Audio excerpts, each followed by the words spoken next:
at the international desk, growing backlash against the Trump administration's zero-tolerance immigration policy.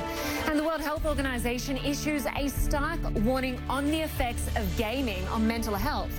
Plus, the latest World Cup action from Moscow. All that news coming up right here at the international desk.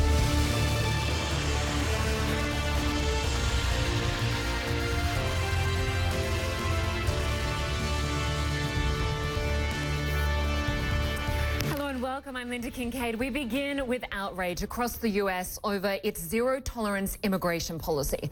Parents and children are being separated when they're caught illegally crossing the border. Some 2,000 children have been taken away so far. The UN Refugee Agency is now adding to the growing condemnation, calling the practice unconscionable. U.S. President Trump falsely claims the separations are the opposition's fault. He's using the issue to push for Congress to put his immigration demands into law. Our Abby Phillip has the latest on where things stand.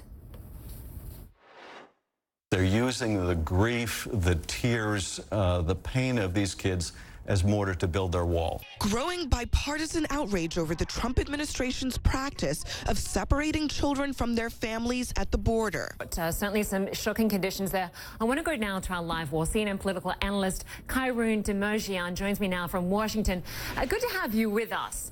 We are seeing Republicans breaking ranks on this issue, speaking up against Trump's zero-tolerance policy, including a former First Lady. I just want to bring up a quote we've got from Laura Bush, who wrote that our government should not be in the business of warehousing children in converted box stalls or making plans to place them in tent cities in the desert outside El Paso. And she went on to say these images are eerily reminiscent of the Japanese-American internment camps of World War II, now considered to be one of the most shameful episodes in U.S. history. To you, how rare is it to hear a former First Lady, a Republican, speak about a current policy like this, and how much impact can it have? It's very rare, especially from Laura Bush, who does not usually weigh in on policy issues with that much fervor. But look, this is the difference between the Bush administration, the George W. Bush administration, and the Trump administration. The Bush administration actually had fairly middle ground views when it came to immigration policy. Bush wanted to get a comprehensive immigration bill through Congress. You had Congressman on your air yesterday pointing out that even the Attorney General of the Bush administration advocated using discretion when it came to how you were going to treat families that arrived at the border. And again, it's the president's discretion to either separate every family that arrives or, not.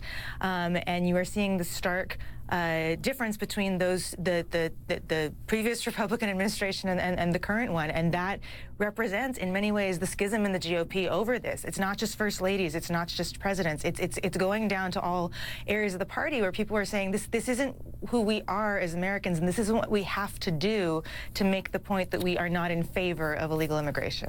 And of course, it's not just like Republicans from past administrations. We're hearing from Republicans in Donald Trump's own party. We heard Republican Senator Susan Collins call it traumatizing. Republican Congressman William Hurd, who was on yesterday, say the policy is flawed and children should not be used as a deterrent. And we heard from Senator Lindsey Graham, who said the president could stop this with a phone call. Is this policy politically sustainable? It depends on who you're talking about. Does it play well with certain parts of Trump's base? Probably, because there are certain parts of Trump's base that are very opposed to immigration, not just illegal immigration. Remember, you're talking about an administration that is weighing options to pull back all kinds of immigration. They want to end the diversity visa program. They want to end family reunification. Those are legal pathways for people to come to this country that are part of the proposals that the Trump administration is, behind, that are out there to maybe come through Congress and get enough votes to pass. Odds are they will not get enough votes to pass because there's too many people that don't actually want to start chopping away at the legal immigration pathways. But yeah, look, the criticism that you're seeing from Susan Collins and Will Hurd, that's though they are moderates in their party. Lindsey Graham has built a relationship with President Trump, so you have to wonder if President Trump is listening to Lindsey Graham. Mm-hmm. But you haven't yet, and you've even heard people like House Speaker Paul Ryan say that they're not in favor of this. The question is, though, how does everybody's revulsion at the policy translate into actually coming up with some bipartisan proposal? Because right now, Democrats have bills on offer that Republicans, even middle ground Republicans like Susan Collins, are saying are too broad. And Republicans are looking at two bills that are going to be coming up before the House this week, probably on Thursday, one of which probably cannot even get enough Republican votes to pass, and the other one of which is a quote-unquote compromise bill, but a compromise between factions of the GOP. So everybody's horrified, but nobody's actually crossing the center line between the parties to work through that horror and actually do something that would either end this specific practice or take a bigger stab at, fixing the immigration problems, which writ large, which, to be fair, have dogged Congress for well over a decade at this point. I'm just hearing that the Secretary of Homeland Security said the minors are well taken care of. Clearly, the Trump administration is trying to defend this policy and stick with it. But earlier today, we heard from one-time communications manager Anthony Scaramucci say President Trump needs to stop listening to his aides because he fears that this is going to be a political disaster when it comes to the midterms.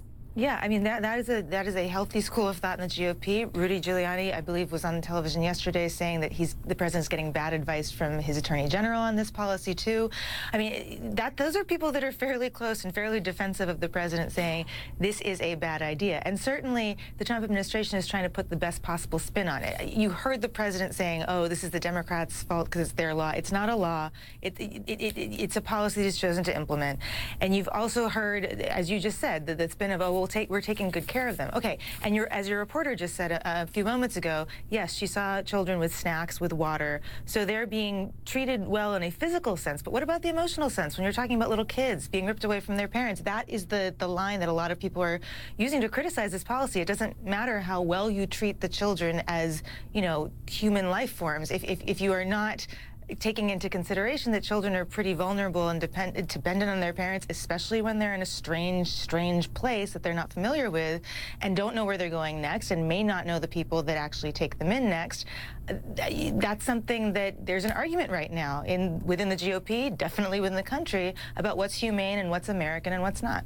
All right, Kyrone Demojian, we are going to stay on this story, but great to get your analysis. Thanks so much. Of course, thank you.